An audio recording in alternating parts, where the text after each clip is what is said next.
بسم الله الرحمن الرحيم الحمد لله رب العالمين والصلاة والسلام على أشرف الأنبياء والمرسلين نبينا محمد وعلى آله وصحبه أجمعين أما بعد. Nous nous retrouvons aujourd'hui pour parler d'un sujet de la plus haute importance, le sujet le plus important de notre religion, à savoir le tawhid. Et on entend ici par tawhid, le tawhid dont nous allons parler tout particulièrement, c'est tawhid al-uluhiyya ou tawhid al-ibadah, c'est-à-dire l'unicité d'Allah Azza wa Jal dans l'adoration. Ce principe, cette règle, tawhid al-uluhiyya, c'est la chose la plus importante de notre religion. Notre religion tout entière appelle au tawhid. C'est pour cela que Ibn al-Qayyim rahimahullah ta'ala mentionne que chaque verset du Coran, ou que le Coran tout entier, appelle en réalité au tawhid. Car les versets du Coran sont soit des versets qui parlent d'Allah Azza wa Jal, et c'est du tawhid, l'unicité d'Allah ta'ala que ces versets parlent, soit des versets qui nous appellent à adorer Allah ta'ala seul, et une fois de plus, c'est du tawhid, l'unicité d'Allah ta'ala que ces versets parlent. Soit le sujet des versets sont les récits des peuples qui ont adoré Allah ta'ala seul et la récompense qui leur a été réservée, et une fois de plus, ces versets parlent du tawhid et de l'unicité d'Allah Azza wa Jal dans l'adoration. Soit des peuples qui se sont détournés du tawhid et de l'adoration d'Allah Azza wa Jal seul et se sont mis à adorer autre qu'Allah Azza wa Jal, et à ce moment-là, c'est encore du tawhid que ces versets parlent, puisqu'ils mentionnent le châtiment et l'échec réservé à ceux qui adorent autre qu'Allah Azza wa Jal. Donc, notre religion tout entière, le livre d'Allah Ta'ala tout entier, parle du tawhid et de l'unicité d'Allah Azza wa Jal dans l'adoration, du fait qu'Allah Ta'ala est le seul à avoir le droit d'être adoré. Et c'est d'ailleurs pour cela que ceux qui connaissaient le message du prophète Mohammed sallallahu alayhi wa sallam, ceux qui entendaient quelques versets du Coran, savaient directement que l'essence de ce message, la notion principale de ce message, était l'adoration d'Allah Ta'ala seul, sans ne rien lui associer.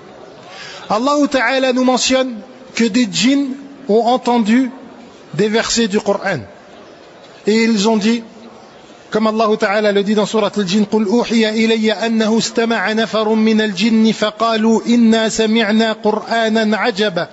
Dit, il m'a été révélé qu'un groupe de djinns ont écouté ce Coran et ont dit, nous avons entendu une lecture certes étonnante.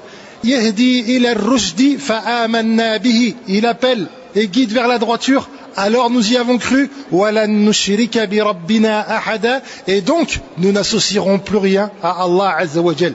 Ils ont compris, dès leur première écoute du Coran, que ce Coran impliquait qu'ils n'adorent rien en dehors d'Allah Azza wa Jal. Et c'est pour cela que lorsqu'on demandait à certains compagnons du prophète sallallahu alayhi wa sallam, à quoi est-ce que le messager d'Allah sallallahu alayhi wa sallam vous appelle, ou que l'on posait cette question à des gens qui n'avaient pas encore cru, eh bien ils répondaient, il nous appelle à adorer Allah Azza wa Jal seul, sans ne rien lui associer, car ils comprenaient que le message du prophète sallallahu alayhi wa sallam était celui-ci. L'imam al-Bukhari rahimahullah ta'ala rapporte dans son recueil authentique que Abu Sufyan, avant de se convertir, a fait la rencontre d'un roi romain qu'on appelle Héracl. Et lorsque Héracl lui a demandé, à quoi est-ce que vous appelle ce prophète, il a répondu, il nous appelle à adorer Allah Azza wa Jal seul, sans ne rien lui associer. يقول لنا اعبدوا الله ولا تشركوا به شيئا.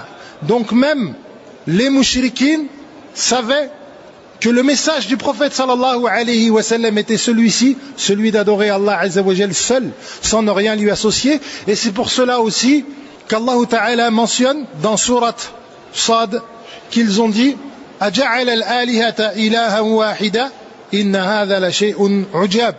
A-t-il fait de toutes les divinités une seule divinité digne d'être adorée? Eh bien, c'est certes quelque chose d'étonnant. Ce tawhid, c'est donc la chose à laquelle notre prophète sallallahu alayhi wa sallam a appelé, et c'est une chose dans laquelle il y a les plus grands mérites. C'est la chose la plus importante de notre vie, la chose la plus importante de notre existence.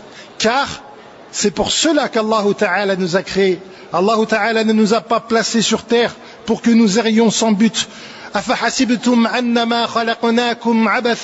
Avez-vous pensé que nous vous avons placés sur terre sans but et que vous ne reviendrez pas vers nous? Nous n'avons pas été créés sans but.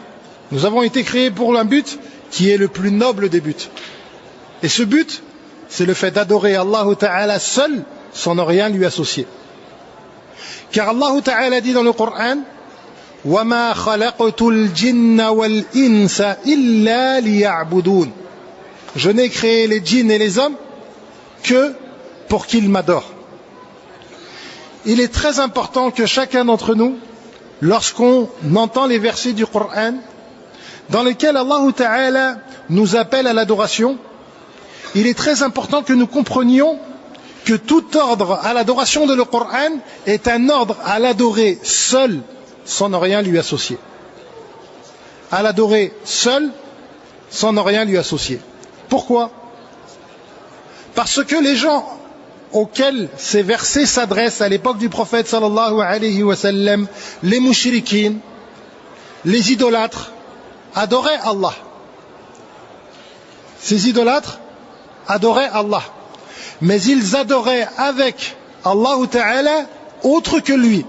Donc lorsqu'Allah Ta'ala leur ordonne de l'adorer, c'est qu'en réalité il leur ordonne de l'adorer seul et de délaisser l'adoration de tout autre que lui. Regardez le verset de Surat Al-Baqarah lorsqu'Allah Ta'ala dit قُلْ أَتُحَاجُّونَنَا فِي اللَّهِ وَهُوَ رَبُّنَا وَرَبُّكُمْ. Dit, argumentez-vous avec nous à propos d'Allah Ta'ala alors que c'est notre Seigneur et le vôtre, c'est-à-dire que les idolâtres de l'époque du prophète sallallahu alayhi wa sallam savent qu'Allah est leur Seigneur. Dit, argumentez-vous avec nous à propos d'Allah Azza wa Jal alors qu'il est notre Seigneur et le vôtre, donc ils savent qu'Allah Ta'ala est leur Seigneur. Et nous avons nos œuvres et vous avez les vôtres, donc ils ont des œuvres. Mais la différence entre eux et nous, c'est que nous ne vouons nos œuvres qu'à Allah Ta'ala alors que eux associent à Allah Ta'ala autre que lui dans leurs adorations. C'est pour cela que ce verset donc dit قُلْ أَتُحَاجُّونَنَا فِي اللَّهِ وَهُوَ رَبُّنَا وَرَبُّكُمْ. Dit, argumentez-vous avec nous à propos d'Allah alors qu'il est notre Seigneur et le vôtre. وَلَنَا أَعْمَالُنَا وَلَكُمْ أَعْمَالُكُمْ. Et nous avons nos œuvres et vous avez les vôtres. وَنَحْنُ لَهُ مُخْلِصُونَ. Mais nous sommes sincères et ne vouons nos adorations qu'à Allah Ta'ala seul. C'est pour cela aussi qu'Allah Ta'ala dit dans le Coran قُلْ يَا أَيُّهَا الْكَافِرُونَ. Dans cette sourate, Allah Ta'ala s'adresse au prophète sallallahu alayhi wa sallam en lui disant de dire aux mécréants La a'budu ma ta'budun. Je n'adore pas ceux que vous adorez. C'est-à-dire que le prophète sallallahu alayhi wa sallam se désavoue et condamne tout ce qui est adoré en dehors d'Allah Azza wa Jal et tout culte voué à autre qu'Allah Ta'ala. Puis dans le verset il est dit Wala antum abiduna ma a'bud. Et vous n'êtes pas les adorateurs de celui que j'adore. Pourtant nous avons mentionné qu'ils adoraient Allah. Et dans ce verset on voit qu'il est nié le fait que ces gens soient les adorateurs d'Allah. Comment doit-on comprendre cela? Ce verset indique en réalité que toute personne qui adore avec Allah Ta'ala autre que lui, eh bien en réalité, c'est comme s'il n'adorait pas réellement Allah Ta'ala. Car l'adoration vouée à autre qu'Allah Azza wa Jal rend celle qui est vouée à Allah Ta'ala seule sans aucune valeur. Wala antum abiduna ma a'bud. Vous n'êtes pas les adorateurs de celui que j'adore. Ils vouent certaines de leurs œuvres à Allah, mais du moment où ils ont adoré autre qu'Allah avec lui, eh bien ce ne sont pas de véritables adorateurs d'Allah Azza wa Jal. Le seul véritable adorateur d'Allah Ta'ala, c'est celui qui l'adore seul, sans ne rien lui associer. Le tawhid a donc de nombreux mérites. Parmi les mérites du tawhid, il y a le fait, comme on l'a mentionné tout à l'heure, que c'est la raison pour laquelle nous avons été créés. C'est le but de notre création. Allah Ta'ala dit dans le Coran: وَمَا خَلَقْتُ الْجِنَّ وَالْإِنسَ إِلَّا لِيَعْبُدُونَ. Je n'ai créé les djinns et les hommes que pour m'adorer. Donc, adorer Allah Ta'ala seul. C'est pour cela qu'Ibn Abbas radiyallahu anhuma, lorsqu'il explique ce verset, il dit liya'budun, c'est-à-dire liyuwahhidun, pour qu'il m'adore seul. Parmi les bienfaits ou les textes qui montrent l'importance du tawhid, il y a le fait que le tawhid, c'est le droit d'Allah Azza wa Jal sur ses créatures.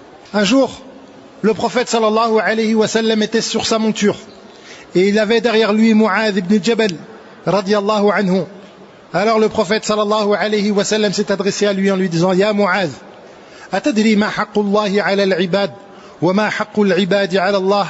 Ô Mu'adh, sais-tu quel est le droit d'Allah sur ses créatures et le droit des créatures sur Allah? Alors Mu'adh ibn Jabal radiyallahu anhu lui a répondu: Allahu wa rasuluhu a'lam. Allah et son messager sont plus savants. Puis le prophète sallallahu alayhi wa sallam lui a dit: Haqqullahi ala al-ibad, le droit d'Allah sur les créatures, an ya'buduhu wa la yushriku bihi shay'a, et de l'adorer sans ne rien lui associer. Wa haqqul ibadi ala Allah, et le droit des créatures sur Allah, an la yu'adhiba man ya'buduhu wa la yushriku bihi shay'a, et qu'il ne châtie pas ceux qui l'adorent seuls sans ne rien lui associer. Donc dans ce hadith, dans lequel le prophète sallallahu alayhi wa sallam s'adresse à Mu'adh avec cette grande sagesse, en utilisant différentes formes et différentes manières qui aident à la compréhension, en s'adressant à lui par son prénom, Ya Mu'adh, pour attirer son attention, en lui posant la question afin qu'il réfléchisse: Atadri ma haqqullahi ala al-ibad wa haqqul ibadi ala Allah? Sais-tu quel est le droit d'Allah sur ses créatures et le droit des créatures sur Allah? Le prophète sallallahu alayhi wa sallam dans ce hadith nous indique que l'adoration est le droit d'Allah Ta'ala seul. Donc, nos œuvres, nos adorations ne doivent être vouées qu'à lui, car c'est le droit d'Allah Ta'ala seul. À l'opposé de cela, le shirk, qui est le fait de vouer son adoration à autre qu'Allah, eh bien c'est la plus grande des injustices. Puisque c'est le fait de vouer les œuvres qui sont le droit d'Allah Ta'ala seul, celui qui est le créateur de toutes choses, celui qui nous a comblés de bienfaits, nous a créés. Eh bien, commettre le shirk, c'est vouer cette adoration qui est son droit à autre que lui, et c'est donc la pire des injustices. Et c'est pour cela que lorsque Luqman s'adressa à son fils, il lui dit: Ya bunay, la tushrik billah, inna ash-shirka la dhulmun azim. Ô mon fils, ne commets pas le polythéisme, ne commets pas le shirk, car le shirk est certes une immense injustice. Parmi les bienfaits du tawhid, il y a le fait que le tawhid est la cause pour nous interdire l'enfer et permet à celui qui l'applique de ne pas entrer en enfer. Itban ibn Malik radiyallahu anhu rapporte que le prophète sallallahu alayhi wa sallam a dit: Inna Allah harrama ala an-nar man qala la ilaha illa Allah yabtaghi bidhalika wajha Allah. Dans ce hadith, Itban ibn Malik rapporte que le prophète sallallahu alayhi wa sallam a dit: Allah Ta'ala a interdit l'enfer à toute personne qui dit La ilaha illallah, c'est-à-dire nul n'est digne d'être adoré en dehors d'Allah, yabtaghi bidhalika wajha Allah, et qui recherche par cela le visage d'Allah Azza wa Jal. Littéralement, le sens de ce hadith, c'est qu'il recherche le visage d'Allah Ta'ala. Et notre croyance à nous, adeptes de la sunna, suiveurs du prophète sallallahu alayhi wa sallam, c'est d'affirmer ce que les textes affirment et d'attribuer à Allah Ta'ala ce qu'Allah Ta'ala s'attribue lui-même ou que le messager d'Allah sallallahu alayhi wa sallam lui attribue. Donc, nous expliquons ce hadith dans le sens où il recherche le visage d'Allah Azza wa Jal. Et cela implique qu'il recherche la satisfaction d'Allah Ta'ala, dont l'une de ses récompenses est que les croyants verront le visage d'Allah Azza wa Jal au paradis, ce qui est pour eux la plus belle des récompenses.